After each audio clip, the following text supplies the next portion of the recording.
Voilà, amis internautes, bienvenue na Kasa Info Plus kandi tumesona koloba ki TV za radio te bandeko ba bolingo. Mona kiango déjà sur les réseaux sociaux. Marché moderne na biso ya tika pezana dossier moko il fallait biso to comme sur place bandeko benga biso et surtout bien que marché oyo naza koloba naza pe parmi pe ba journalistes oyo tuyaka nkoloba ko visiter yango to annoncer peu sur les réseaux sociaux qui va ndeko oba na marché ba kuti logoté il comprime même ordinateur peut-être je ne sais pas en qui koloba bongo ordinateur ezala qui prévu faut ba kuta na bureau ba kuta te il comprime ba mesa ba kiti ezalate mais Dieu merci aujourd'hui je suis en face il y a nombre one ya marché na biso moderne chikapa aux awapi na niveau ya dibumba ba bengi biso par-ci par-là. On a un dossier ébélé. Premier dossier, c'est problème étali likambu au marché moderne, bah comme il faut foutre ça na ouais c'est ce que l'indique au côté faut payer ça bongo. Bamsuba yebisi biso 1000 francs, bamsuba lobby 200 francs, bamsuba lobby 500 francs. Et tu reçois lelo, peut te remettre ma soeur tellement moins ébélé et surtout on a qu'à éclaircir bah dossier likambu tali salubrité na marché na biso, nino bango bakuti, nino bakutate. Et tu reçois moi ébélé, je suis avec lui, nombre one ya marché moderne ya Chikapa et surtout na colline ya Dibumba. Monsieur et Daniel Mukendi, bienvenue na Kasa Info Plus pour la première fois, deuxième fois, mais première fois les Kanami Pronabiso. Merci beaucoup, monsieur Marc Moulamba, la presse présidentielle. Bon, on a modifié Moukeza, première fois. Oh! Tout ça là déjà, bah, émission, mais il y a en dehors, il y a cadre, il y a marché. À l'époque, l'un des jeunes Kassaïens Tobandaki qui travaillait dans la compétition. Ah, ok, je me souviens. Vraiment, merci beaucoup. Vous avez reconnu ça. Vous avez reconnu ça. Vous reconnaissez que vous avez jeune. L'autre monde en face de la caméra, Nabiso, Bandego, Bioté, ok, se présenter pour quand même fonction là. Yo, Dani Mukendi, en face de Mike Moulamba. Merci beaucoup. Comme on a Dani Mukendi. Ebele baebinga na kombo ya Dan, administrateur gestionnaire ya marché moderne, implanté dans la province ya Kasai, ville ya Chikapa, commune ya Dibumba 1, sur l'avenue, sur la grande route, l'avenue Lumumba. Voilà. Marié, célibataire, père des enfants ou pas? Bon, on est gestionnaire de l'État, ça c'est privé. C'est privé. Voilà. Voilà, très ravi à Yambo Lelo, bah tu as bien du sommingue, bah biso marché modèle beaucoup ko foot ça ah on est qui na cadre ya salubrité. Est-ce que vous confirmez biso que marché moderne bah ouais c'est au to banda goya tout moment au côté na biso ndenge to lingi beaucoup ko foot ça yango OK au côté. C'est premièrement merci pour na ko la biso oyo ezolo ba peut-être nanzela. Mais tu vas très bien que nous ne sommes pas une église, nous sommes un marché. Marché, c'est-à-dire, il y a des koteka, des somba bazali, des facilité, koteka na kosomba pe bazali. Marché pe azana biloko ati en disposition ya population, oyo bazo utiliser ba espace, ba magasin, ba stand, ba étalage, ba terrasse. Azana biloko ati en disposition ya batuana. Par exemple, ndengo otiko lobelango, o etali premièrement salubrité à marché. Salubrité, moi je comprends ça dans deux volets. Volet à Liboso, déjà entretien à marché d'abord parce que c'est un grand bâtiment. C'est le tout premier bâtiment dans la province en termes de marché. Pas seulement dans la province Nabiso, mais dans la République démocratique. En dehors, il y a... Donc nous venons en deuxième position après le marché de Kinshasa, communément appelé Zando. Alors, il y a le marché Nabiso moderne. Nous avons une politique qui a salubrité. Nous avons une équipe ça la salubrité, entretien marché, c'est chaque jour. Parce que chaque jour, tu vas dans marché, tu vas aller là-bas, latrine, étalage, dépôt, espace public. Ils sont utilisables chaque jour au Nzambakeli. C'est pourquoi chaque jour, Tongo Makas à partir de 4h35, tu vas déjà côté propriété dans le marché. Ce qui est Sili, à partir de 7h, 7h30, le marché est déjà ouvert. Jusqu'à X time, heure Moutinho sur ligne Kokanga parce que c'est un marché ouvert pour tout le monde. Ba service non faisant na kati ya marché, sécurité interne ezali, la police ezali, ANR ezali. Donc ba service non faisant pour permettre à bato basala ndenge il faut basala jusqu'à ce que muto amoni que héros na kangi akangi na ye a libérer. Surtout constater que bato non so ba évacuer na ndenge akati ba bloquer ba porte, ba dépôt, ba bloc non so na kati ezala bloqué, ba usager libanda batikali ba magasin, ba stand, ba espace liboso na ba terrasse. Donc salubrité salimara chaque jour ba komboli ba torchonner ba évacuer biloko wana tozana poubelle na biso ya munene libanda soki batie na poubelle wana maintenant to bandis ko évacuer yango soit mususu ezana eti ba plastique ba tumbaka mususu bazwaka bazokende kocha na maboko eza un peu non loin ya marché pona ko matsa yango. En dehors ya côté salubrité à marché toza pena côté à utilisation ba latrine publique ndenge otolo ba ke bato bazo lo ba ke ba komi ko futisa c'est mais biso to yebi ke marché ezana ba toilette wana eza pona ba utilisateur ya ba biloko ezana kati ya marché donc ba espace ezana kati ya marché na bato bayaka ba oyo ba izwa ko somba azui moi besoin akosenga moto azotekela ye akoki ko se soulager wapi yaki a se soulager. Et bato basa la confusion te. Eza toilette pour na ba usager ya ba espace ya marché. Eza toilette publique batia na nzela pour que moto nyonso aoti n'importe où à côté. Et puis utilisation ya ba latrine ça pose vraiment un sérieux problème. Depuis que je suis là à la tête du marché comme administrateur, et les quelques jours mon côté sans que beaucoup de toilettes ya kobeba. Oui.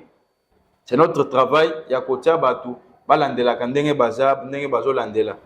Mais il arrive toujours de ces problèmes là moto akoti ya BBC à la place du douche eza awa mais okoti na kati ya couloir moto atiki ba besoin na wana tiki ba c'est-à-dire sumbi na ye na kati ya couloir penza akoti ata na kati ba puisque zana ba portail bon mona ngo ba olakisa bino ba image zana ba portail ya mike porte 5 de l'autre côté 10. De l'autre, qu'on a quoi, monsieur Soupé, 5, 10. Donc, nous avons 20 latrines. Mais au moment où nous avons côté pena, atik na habité ceux qui m'ont habité utiliser en côté ou soit à bangi. Nasewana, peut-être monsieur soit côté donc bateau à marché, balakisaka bango. Porte yango yo kota. Au kota mutu batike bongo, mutu abimi par respect pour que mutu ça pas besoin naie, mais au côté assumi libanda.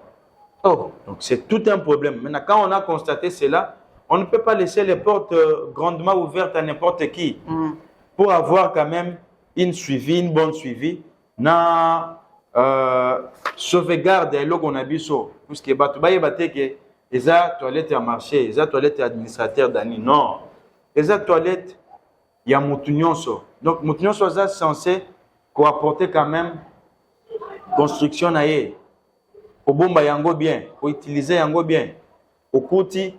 Au sali a besoin, au tiers maï. Maï est permanent, nous avons un forage. Forage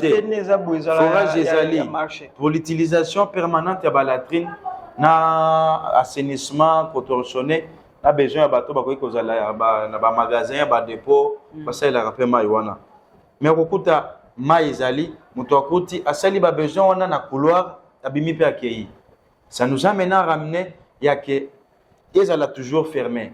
Quand il y a quelqu'un qui se présente, bah la qui modalité au effort kende akekuna a fruti a saleli yango abimi. On a avec une suivi vraiment permanente. C'est-à-dire information, il y a qui beaucoup ko fruti sambongo c'est juste pour garder. C'est pour l'assainissement voilà. Et puis prise en charge ya moto aza permanent. Voilà. Donc c'est de 7h à 21h ou 22h. 7h Moutouan a piqué place wana.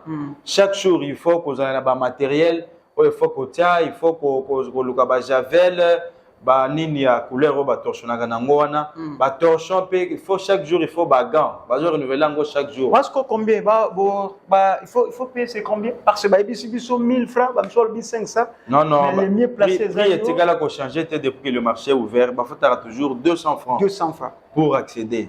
D'ailleurs c'est l'utilisation la moins chère, parce que tout le monde a marché à Liberté, c'est 500. Je viens de là, pour tenir un collègue, 7e riz, c'est toujours 500. Donc, tu as 200 pour que Batouba Messana, parce que c'est quand même une nouvelle technologie. Batouba Messana, comment utiliser la latrine, comment kokota. Je pense que ce n'est pas quelque chose de si grave Batouba Messana. Donc, tout ce cas-là, qu'on bakisate, tout ce cas-là, qu'on change, peut-être comment on va s'icate. Donc, bakis, c'est juste une mesure pour nous permettre à ce que la toilette soit toujours en bon terme. Voilà. Je pense que Bandeko,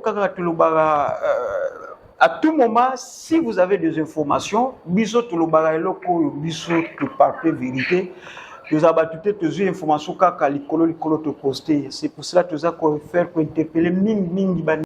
Oyo bazawa na pona ko mema biso mpe na bajar ya ba kopesa biso ba information moko o ezano fondé. Somo te poster information na yote, c'est-à-dire les informations non fondées. O za fondé, c'est-à-dire biso tout le qui information tout le monde a fondé peut te poster sur les réseaux sociaux ou la chaîne Nabiso Kasai Info Plus. Mais pour le moment bandi ba bolingo na rolinga botala d'abord qualité mena ya musala on bandi ko basali parce que biso to lo ban face à caméra tout le monde a ango et l'autre fois tout zalaka a okuta ki et ok dépôt c'est soulagé okuti ba ma sous baisser le la maille et encore une fois to lo ba merci et félicitations la détermination ya que nos place wana et comment on a bandé ya bongo. Suivez d'abord les images avant que tous on pour la continuité.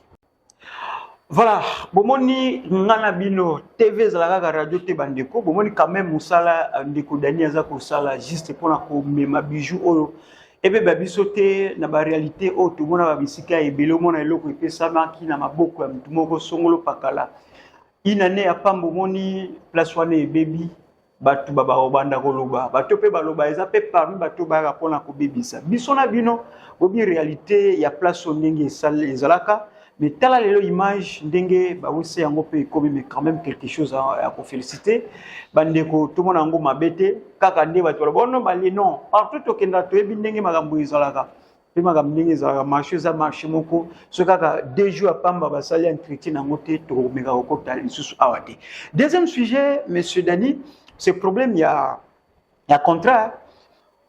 Problème ya contrat ba tebele ba linga ko zo ba contraté ba msu bazana ba contrat kala ko tano ya psychologie ba contrat na oyebi ya ngote mais kako expliquer biso de ce contrat. Ça se passe comment chez vous ici parce qu'il y a même déjà bazo ko accuser yo au bout ba contrat na bango et ba msusu ba pesa mbongo na bango na mokonzi ya libuso oyo ko remplacer. Mais tant bazo ko ya ba perdre la place na bango parce que contrat wana eza vraiment contrat bien té. Biso eza olengeni.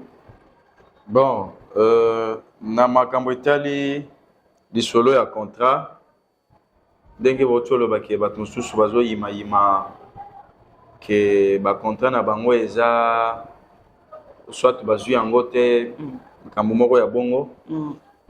Je pense que dès lors que nous étions nommés nga na équipe oyo ba accompagner nga na marché moderne comme administrateur, on a essayé quand même au sein un état de lieu. Oyeba nani yango tokuti na kati ya marché, nani tokutate, nani aza en bonne et due forme, nani aza na ba document nyonso parce que c'est quand même un édifice de l'État. Et ça édifice à l'État, il faut tout ce qui a kozwa un espace, un magasin, un dépôt, une boutique ou bien un espace d'exposition. Il faut quand même la conformité selon la réglementation au hôtel de ville adja aussi un marché moderne pour l'utilisation de l'espace. Il y a des gens qui n'avaient pas de contrat. Wana eza eloko moko tokoki ko flatter mutute. Atanda ku ya mutu na kati ya lopango ya un privé, un contrat de bail ezalaka toujours.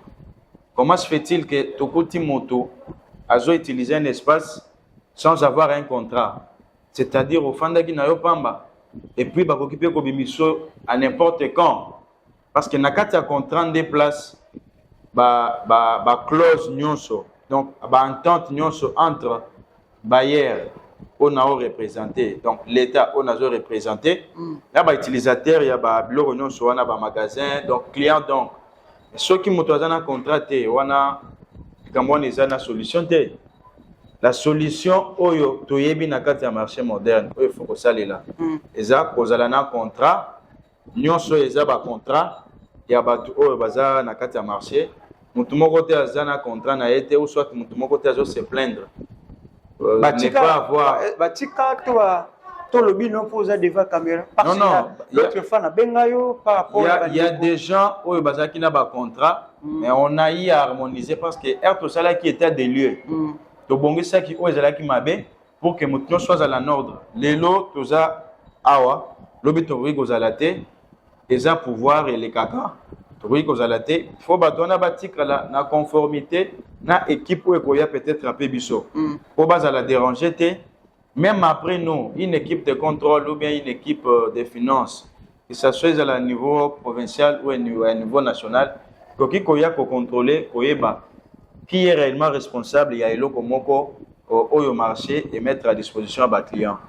Donc dossier wana, en dehors il y a peut-être au bato bazoloba sans avoir de précision, parce que si je parle avec toutes les preuves devant moi, on a eu à conformiser batu nyonso o baza ba usager ba biloko na kati ya marché mutu akoti moyena contrat na ye to signer il y a signé na signé dans 2 exemplaires et un exemplaire que la mairie détient aussi pour la suivi des entrées et des sorties à ba occupant na ba espace donc au étali contrat tout est en norme seulement toyebi comment harmoniser ça avec chaque personne parce que c'est pas un dossier qui est généralisé. Mutazana facturation na selon eloko azosalela na modalité à contrat na pas une plainte à faire à notre administration. Dans le marché moderne, vous avez déjà combien de personnes au bazo occupé? Pour que vous avez déjà combien? 50 ou 100? Tout comme na 500 ou 1000. D'abord, le calage tout na 4 à combien? Marché est composé na biloko ebele. C'est pourquoi nombre total y a ba occupants. Wana eza selon catégorie par catégorie. Parce que dans le marché, tu as des étalages qui sont au nombre de 240. Otokuta ki mwandambu, mais tout ça, musala kitoko parce que les gens ont même remarqué par les images, ou soit ils vont les remarquer, que le marché est commis vraiment quasi plein. Et en dehors, il y a 240 étalages. Il y a un stand où il y a une vue à gauche, étalage. Il y a 12 stands. Nous avons un dépôt où il y a les banda, il y a un magasin, étalé dans la route principale. Il y a 12. Nous avons un centre de santé qui est là devant, déjà opérationnel. Pour la urgence, soit peut-être dans le marché, ou soit les habitants qui sont aux environs du marché, qui peuvent aussi fréquenter le centre, est déjà opérationnel. Nous avons un local. À droite, il y a un bureau qui sont au nombre de 4. Nous avons 3 grands dépôts de 11 mètres carrés. 3 grands dépôts, un dépôt de 6 mètres carrés. Nous avons 2 chambres froides. Nous avons un local. Chambre froide est opérationnel. Moko est opérationnel. Nous sommes dans le pourparler. La carte à marché. Il y a un grand fournisseur qui va vivre frais. À partir de Awa. Soit la lishango na nini na bango mususu bateka libanda selon ndenge bazokana.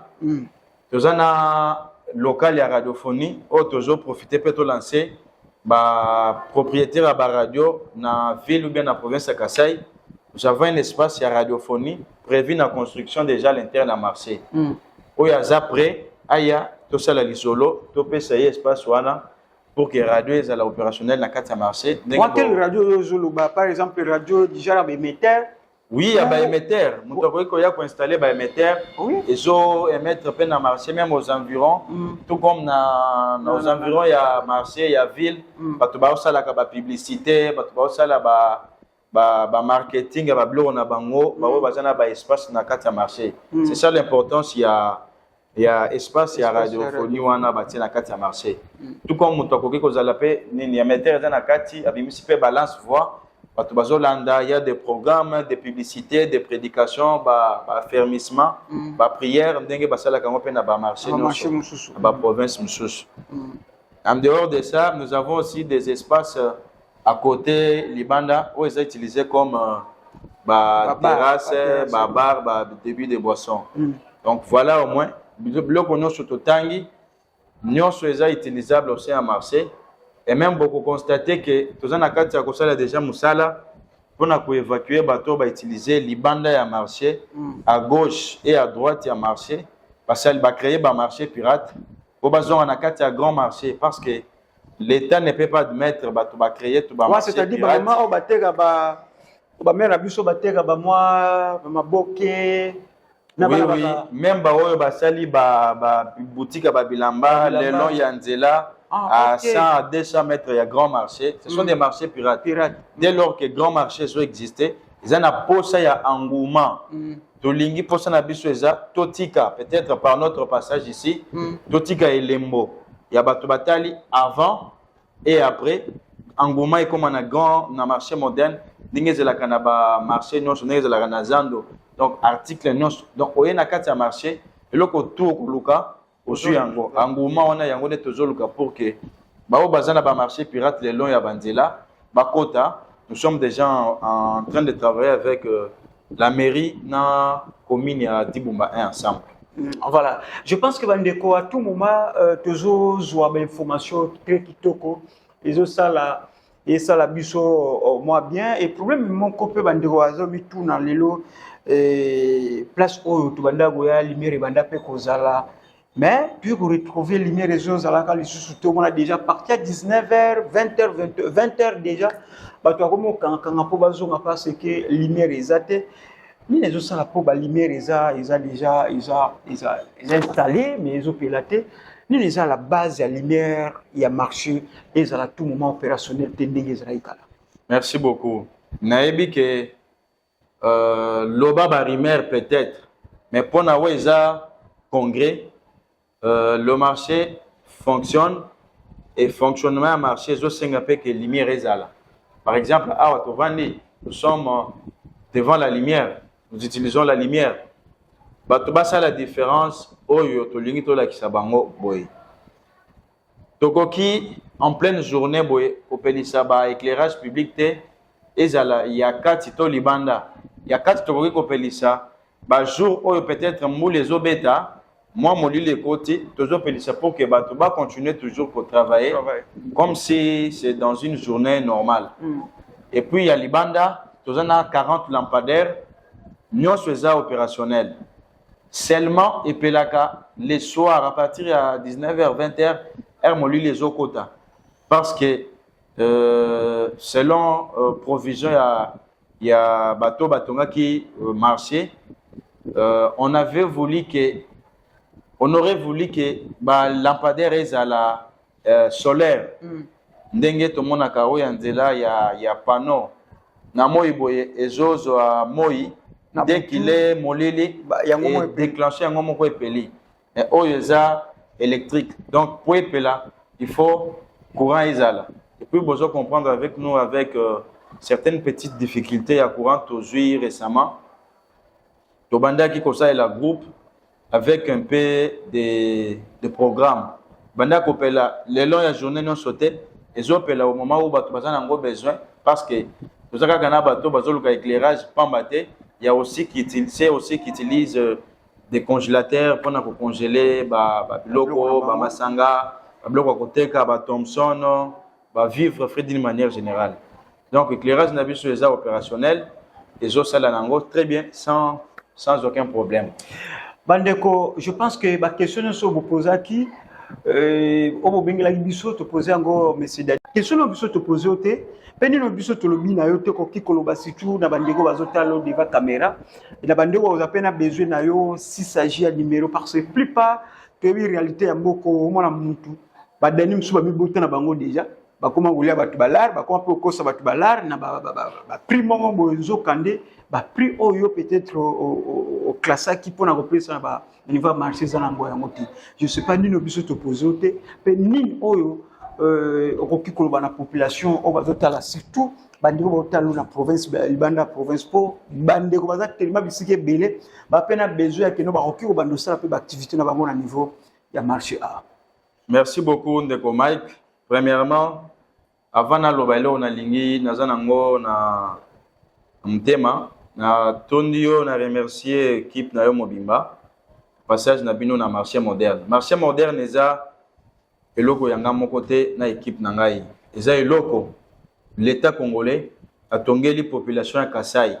Population a Dibumba kaka te. Contrairement na barimer o bato babanda koloba o eza marché ya Dibumba. Non non. Na kati marché moderne, bato bazo vanda na centre bazali, bato bazo vanda na Kele baza, bato bazo vanda na Dibumba 1 na Dibumba 2 bazali. Donc nous continuons toujours à lancer ces messages et pas ya ba opérateurs économiques, ba commerçants. Ba bazana biloko balingi bazo ba dépôt minene. Nous avons des dépôts disponibles sur le marché moderne.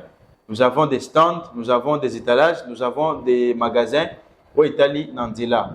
Makamboza et Belé, Bilokoza et Belé. Nous avons des espaces pour la célébration des mariages. Nous avons une salle de réunion qui contient 200 personnes. Une salle de conférence, il y a 200 personnes. Donc, nous sommes des Belé. Boleka, na bureau na biso, pour na ba question, pour na linga koyeba biloko moboy. Boleka, to kolakisa bino comment utiliser biloko non soana. Nous sommes disponibles pour ceux qui pouvaient ou ceux qui voulaient nous atteindre. Le numéro est là, opérationnel pour tout le monde. C'est le 097 611 86 27. 097 611 86 27.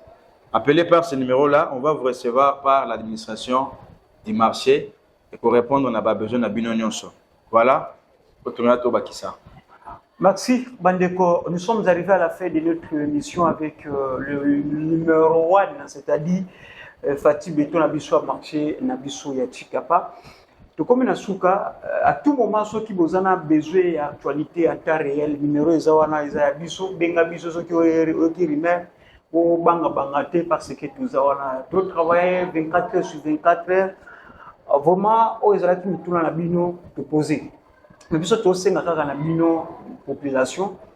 Vous allez très vigilant à propos il y a marché Nabiso. Ce qui est baby, c'est-à-dire te perdre beauté monument mongo na province Nabiso. Lelo awa province Nabiso oyo lelo bomo la plupart ba ndeko bazana marché zaka ba congolais. Mais naza ko assurer bino que liboso to ke le awa o surtout capé et belé ba kozala na ba marché oyo ba zasu ba congolais te bangolais ba otya ba tripo na bango otya biloko na bango peut-être que ba camerounais baza tellement belé ba koki ko banda koya awa 200 francs batia ki wana c'est juste pour na protéger pour congolais alinga eloko ya pamba te so tie eloko tala gratuité lelo ya enseignement tala niveau maram biso to ko subir au moins la kino gratuité ezali oui mais bana ba o subir parce que punition comme qu'on pesa mabana mikolo yo abi que to bela mo sujet wana punition ba to ko wana punition au moins na même sac ya sima c'est déjà Minerva Mobimba au moins na fouti vraiment merci beaucoup à monsieur Dani ya koyamba biso encore une fois te peux sur Matondi pour répondre à l'invitation à biso. Moi je vous remercie. To kutani mbala sima s'occuper ba funder lisusu na Kasai Info Plus. À très bientôt.